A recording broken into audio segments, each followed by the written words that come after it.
Hello बच्चों, आज हम लोग बात करेंगे इलेक्ट्रोस्टैटिक पोटेंशियल एंड कैपेसिटेंस के लेक्चर नंबर 10 के बारे में।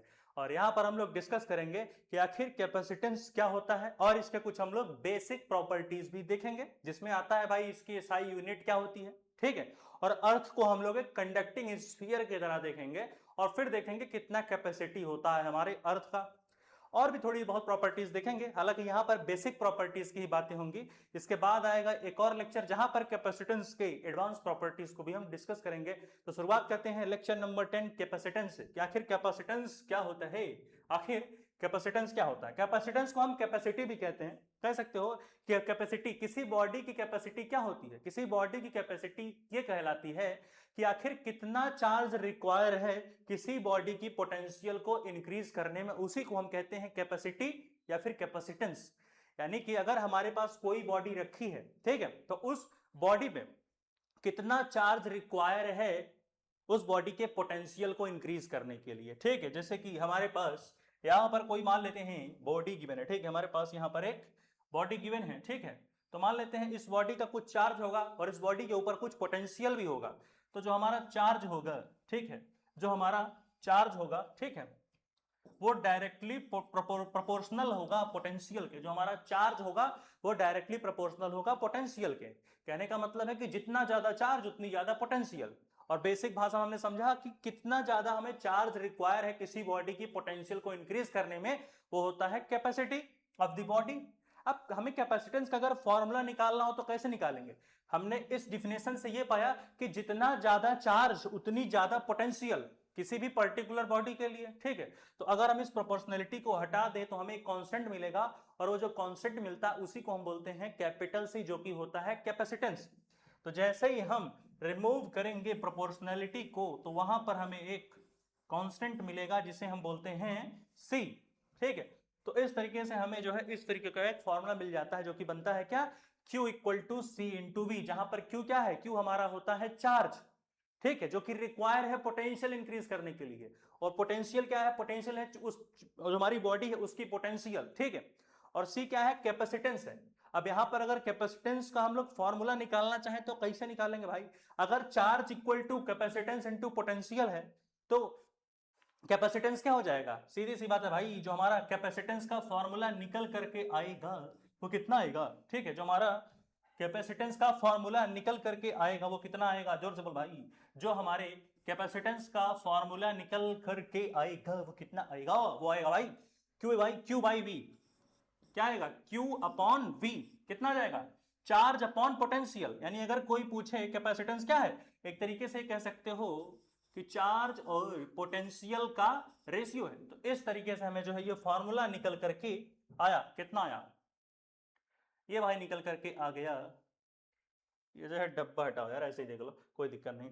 तो हमने कहा कि जो हमारा कैपेसिटेंस आया वो कितना आया? वो हमारा आ गया, कितना आ गया भाई? Charge upon potential. लेकिन एक और चीज है, हमने इतना तो पढ़ लिया, अब इसकी एसआई यूनिट वगैरह देखेंगे, तो इसको नोट करो तो आगे बढ़ते हैं। हो गया, चलो। तो आगे हम लोग कुछ चीजें देख लेते हैं, जैसे कि इसकी जो है एसआई यूनिट वगैरह क्या होती है, ठीक है। बहुत सारी कहानियां हैं, जैसे कि यहां पर है कि जो एसआई यूनिट होती है कैपेसिटेंस की वो क्या होती है? फैराड में आती है। फराड बोल सकते हो, ठीक है, फैराड बोल सकते हो। लेकिन इसको हम क्या कर सकते, जो जनरली यूज्ड यूनिट्स होते हैं वो हमें देखने हैं कि आखिर जनरली यूज्ड यूनिट क्या क्या क्या होते हैं। तो जो हमारे जनरली जो ज्यादातर यूज करते हैं यूनिट्स, वो एक होता है ए 1 माइक्रोफैरड। 1 माइक्रोफैरड इक्वल टू क्या होता है? बोल भाई। 1 माइक्रोफैरड इक्वल टू होता है 10 टू द पावर -6 फैरड, ठीक है।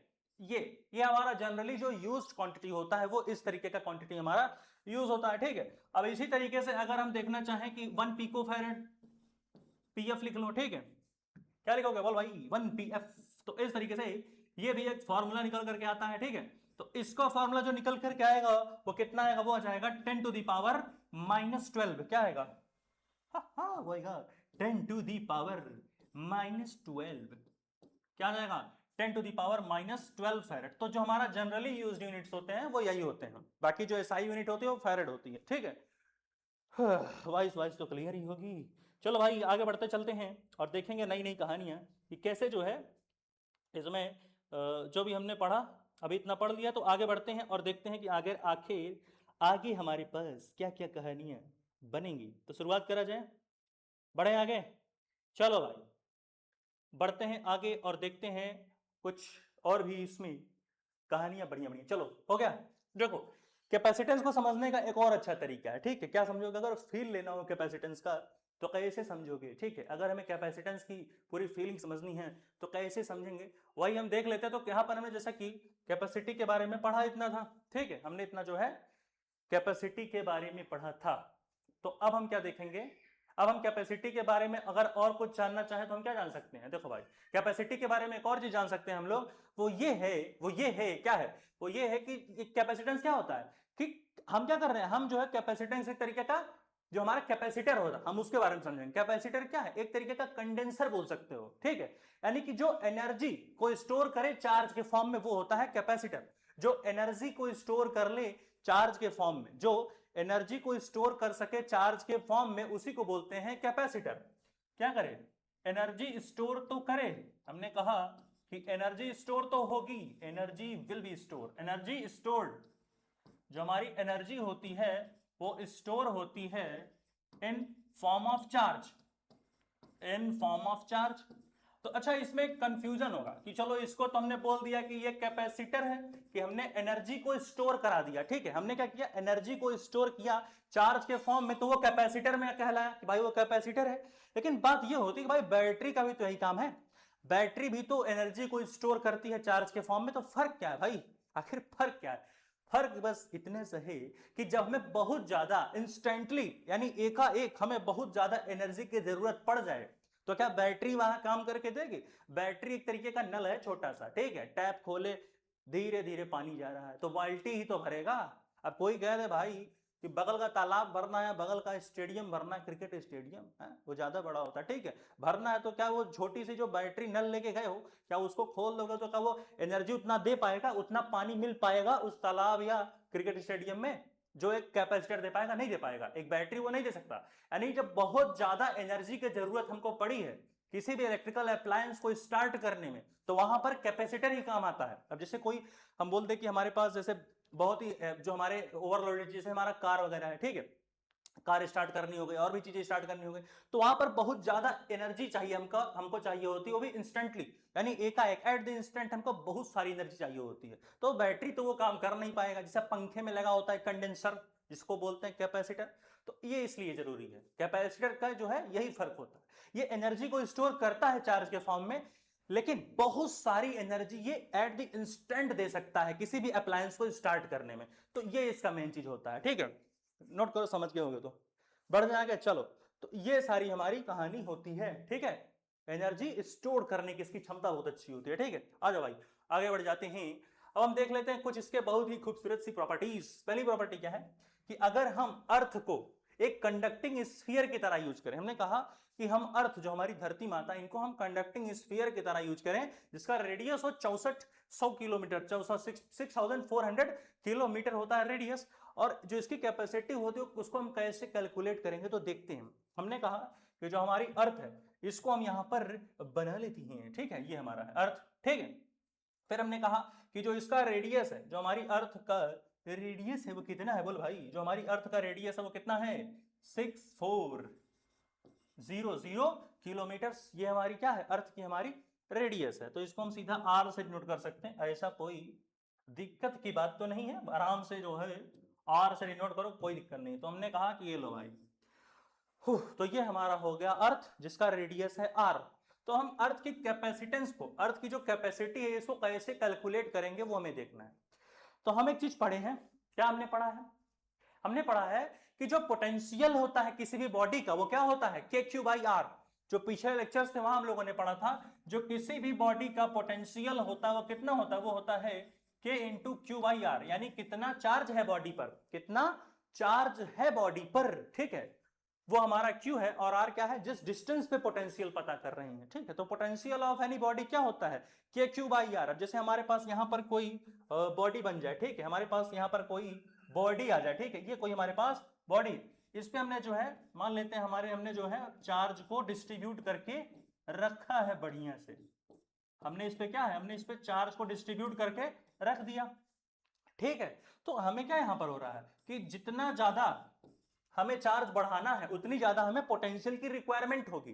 तो जितना ज्यादा पोटेंशियल बढ़ाना है उतनी ज्यादा चार्ज हमको रिक्वायर होगी, या वाइस वर्सा बोल सकते हो। तो इसी से एक फॉर्मूला निकल करके आया था क्या, एक आया था ना Q equal to C V, तो C equal to Q by V आ गया था। और एक फॉर्मूला बन गया, इससे क्या निकला, इससे हमारा निकल के आया था C equal to Q by V, इससे तो ये निकला था, ठीक है। और एक हमारा फॉर्मूला होता है V इक्वल टू के क्यू बाई आर, क्या होता है के क्यू बाई आर, तो ये भी एक हमारा फॉर्मूला निकल के रहा था। तो वही हमने कहा कि किसी भी बॉडी का जो पोटेंशियल होता है वो के क्यू बाई आर, तो अर्थ के केस में हमने मान लिया चार्ज हमारा क्यू डिस्ट्रीब्यूटेड है आर डिस्टेंस पे, ठीक है। तो हमने कहा हमारे अर्थ की पोटेंशियल क्या है, के क्यू बाई आर। अर्थ की पोटेंशियल क्या होती है, अर्थ की हमने पोटेंशियल बोली के क्यू बाई आर है। अब जो कैपेसिटेंस होता है, कैपेसिटेंस क्या है हमारा क्यू बाई वी, तो यहां से देखेंगे, देखो समझेंगे, यहां पर कंपेयर करेंगे इक्वेशंस को, ठीक है। देखो हमने कहा हमने तुमको देखा, ये हो गया के क्यू बाई आर, जो पोटेंशियल हो गया वो हो गया के क्यू बाई आर, और जो कैपेसिटेंस का फॉर्मूला होता है वो क्यू बाई वी। तो यहां पर इन दोनों इक्वेशन को आप कंबाइन करो भाई, कंपेयर करो, दोनों इक्वेशन को कंपेयर करोगे तो क्या निकल करके आएगा, ध्यान से देखो। देखो पोटेंशियल क्या है के क्यू बाई आर, कैपेसिटेंस क्या है क्यू बाई वी। तो यहां का के बाई आर और यहां 1 बाई वी को समझ में आ रहा है। यहां क्या कर सकते हो, ये हो सकता है के by R equal to 1 by V, Q तो अलग है, क्यू इधर भी अलग, क्यू इधर भी। अगर कंपेयर करें दोनों इक्वेशन को तो यहां से क्या हो जाएगा, यहां से अगर हम निकालना चाहें या तो ऐसे, यहां से पोटेंशियल निकाल लो तुम, सी इक्वल टू क्या है, सी इक्वल टू के क्या है, सी इक्वल टू हमारा था क्यू बाई वी, तो वी क्या हो जाएगा, वी हमारा हो जाएगा Q by C. V equal to क्या हो जाएगा बोल भाई, सी इक्वल टू क्या है, सी इक्वल टू हमारा है Q अपॉन V, यानी V इक्वल टू हमारा हो जाएगा Q अपॉन C। कोई दिक्कत, हाँ ये कंपेयर करो क्योंकि पोटेंशियल के लिए निकाल रहे हैं, ठीक है। तो यहां पर क्या है, जो हमारा पोटेंशियल है, पोटेंशियल का फॉर्मूला हमारा है Q बाई सी, ठीक है। जो पोटेंशियल है वो हमारा फॉर्मूला है Q बाई सी। अरे यार कुछ ज्यादा ही नीचे हो गया, ऊपर लिख। तो जो पोटेंशियल है वो कितना है, वो है हमारा Q अपॉन सी, यही तो है। अब अगर हम दोनों को कंपेयर करें तो K by R equal to 1 by C नहीं होगा, Q इधर अलग ले लो, Q इधर अलग, अब K by R equal to 1 by C लिख सकते हो कि नहीं, बोले भाइयों हाँ या ना। तो यहां से क्या हो जाएगा, यहां पे फॉर्मूला निकल कर आएगा, वो क्या होगा, वो हो जाएगा K by R is equal to क्या है, K by R is equal to 1 by C, यही तो होगा। K by R equal to क्या हो जाएगा, K बाई आर हमारा हो जाएगा कितना, 1 बाई सी के बराबर, ठीक है। K upon R is equal to 1 by C है, ठीक है। अब K की वैल्यू हम पुट कर देंगे, क्या हो जाएगा, यहां समझे तो ले तो लिया कि K by R equal to 1 by C. अब K की वैल्यू क्या होती है, K का फॉर्मूला हमने पढ़ा है 1 बाई 4 पाई एप्सिलॉन नॉट होता है, ठीक है। तो यहां से 1 बाई सी क्या हो जाएगा, यहां से हम लिख सकते हैं K की जगह लिखेंगे, K की जगह हम लिख देंगे 1 by 4 pi epsilon not R. यहां से इंप्लाई कर सकते हैं हम क्या, यहां से हम लिख सकते हैं कि 1 by 4 pi epsilon not R is equal to 1 by C, यही तो होगा भाई। के की जगह हमने के का फॉर्म, के का हमारा वैल्यू क्या होता है 1 बाई 4 पाई एप्सिलॉन नॉट होता है, और आर तो पहले ही से ही था, तो यहाँ क्या हो जाएगा 1 by 4 pi epsilon not R is equal to 1 by C. यानी यहां से जो हमारा कैपेसिटेंस आया अर्थ की, जो हमारी कैपेसिटेंस आ जाएगी, बोल भैया कितनी आ जाएगी, वो आ जाएगी 4 pi epsilon naught into R. कोई शक है क्या, कोई शक है क्या भाई, यही तो आएगा, तो नोट करो, ठीक है। हो गया कैपेसिटेंस ऑफ द अर्थ, बहुत गर्मी है भाई, हो गया नोट। कैपेसिटेंस ऑफ अर्थ समझ में आ गया कि नहीं, ये बताओ भाई, ये बताओ कैपेसिटेंस ऑफ द अर्थ समझ में आया कि नहीं। इसको एक और तरीके से कर सकते हो, V इक्वल टू के क्यू बाई आर होता है ना, तो उस तरीके से भी, इस जरूरत नहीं कि यहीं से करो, देखो यहां से लिखो। V इक्वल टू क्या होता है, इसको ऐसे भी लिख सकते हो, V इक्वल टू हमारा क्या था, इसी में पुट करके लिख लो। V इक्वल टू हमारा क्या था, के क्यू बाई आर था, के क्यू बाई आर, ठीक है। अब के क्या होता है, क्या हमने वही कहा कि हमने के क्यू बाई आर था, तो हमने के बाई आर की जगह पुट किया फॉर्मूला, तो क्या हो गया, यहां आ गया 1 by 4 pi epsilon not R, यही तो था, इनटू सी। इस तरीके से भी कर सकते हो, ठीक है। तो हाँ ये भी एक तरीका होता है, ठीक है। नोट करो, तो हम लोग आगे बढ़ते हैं कहानी में, आगे की किस्से में बढ़ते हैं, ठीक है। चलो जुम जुम जुम जुम जुम, ये क्या लिख दी? हाँ, फॉर्मूले में क्यू है, सॉरी 1/4πε0r इंटू क्यू, भाई के क्यू बाई आर था ना, मैंने सी लिख दिया, ठीक है। तो इस तरीके से भी कर सकते हो। अब इसको जब ट्रांसफर करोगे वैल्यूज को, तो यहां से क्या आएगा, यहां से सिंपल है कि हमारा कैपेसिटेंस जो होगा वो क्या आ जाएगा, जो हमारी कैपेसिटेंस होगी वो हो जाएगी 4πε0r, खत्म, ठीक है। तो इस तरीके से भी चीजों को हम लोग कर सकते हैं। तो इस तरीके से अर्थ की कैपेसिटी हम लोगों ने जान ली। और एक हमारा चीज होता है कैपेसिटेंस में, वो क्या होता है कि जो कैपेसिटी होती है किसी बॉडी की, वो इंडिपेंडेंट होती है ऑफ द चार्ज, यानी बॉडी के ऊपर कितना चार्ज दिए हो और कितनी पोटेंशियल है इस बॉडी के ऊपर, यानी कितना चार्ज रिक्वायर है उस पोटेंशियल को इंक्रीज करने में। मान लेते हैं वी पोटेंशियल है, तो ना इस बॉडी के पोटेंशियल पर डिपेंड करेगा कैपेसिटी, और ना ही इस बॉडी के चार्ज पर डिपेंड करेगा कैपेसिटी। जो कैपेसिटी डिपेंड करेगी इस बॉडी की, वो डिपेंड करेगी आखिर इस बॉडी का शेप कैसा है, आकार, साइज कैसा है, ठीक है। शेप हो गया, साइज हो गया, ठीक है। तो कैसे, किस पे डिपेंड करेगा, जो कैपेसिटी होगी किसी बॉडी की, वो उस बॉडी के शेप एंड साइज पे डिपेंड करेगी। कभी भी उस बॉडी की कैपेसिटी उस बॉडी के चार्ज या पोटेंशियल पर डिपेंड नहीं करेगा। चार्ज और पोटेंशियल पर डिपेंड नहीं करेगा कैपेसिटी, कैपेसिटी डिपेंड करेगा किस पर, शेप और साइज पे। तो ये तीन चीजें थी, नोट कर लो।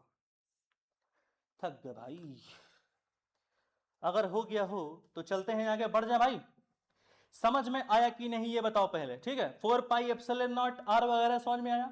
r यहां पर क्या है बोलो, r यहां पर हमारे ही रेडियस ऑफ द अर्थ, जो हमारा r है वो है रेडियस ऑफ द अर्थ, ठीक है। तो इस तरीके से हम लोग जो है चीजों को देख सकते हैं। तो इसमें ऐसा कोई बहुत खास स्टाइलिश मैथ तो है नहीं, बहुत सिंपल सी ही चीजें हैं, ठीक है। तो इस तरीके से नोट कर सकते हैं, ठीक है। हट जाए, चलो नोट कर लो भाई। तो इस तरीके से जो होता है कैपेसिटेंस वगैरह होता है। यहां पर हम इस लेक्चर को खत्म करते हैं, आगे समझ में। अब नेक्स्ट लेक्चर आएगा जहां पर हम लोग क्या देखेंगे, नेक्स्ट लेक्चर में हम लोग देखेंगे कि आखिर कैपेसिटेंस की एडवांस प्रॉपर्टीज क्या क्या होती हैं, और भी कई सारी कहानियां हम लोग देखेंगे। तो यहां पर इस लेक्चर को खत्म करते हैं। इसके बाद आएगा एक नया लेक्चर जहां पर हम लोग कुछ नई चीजें डिस्कस करेंगे। तब तक के लिए पढ़ाई करते रहें। All the very best. अगला लेक्चर हम बहुत ही जल्द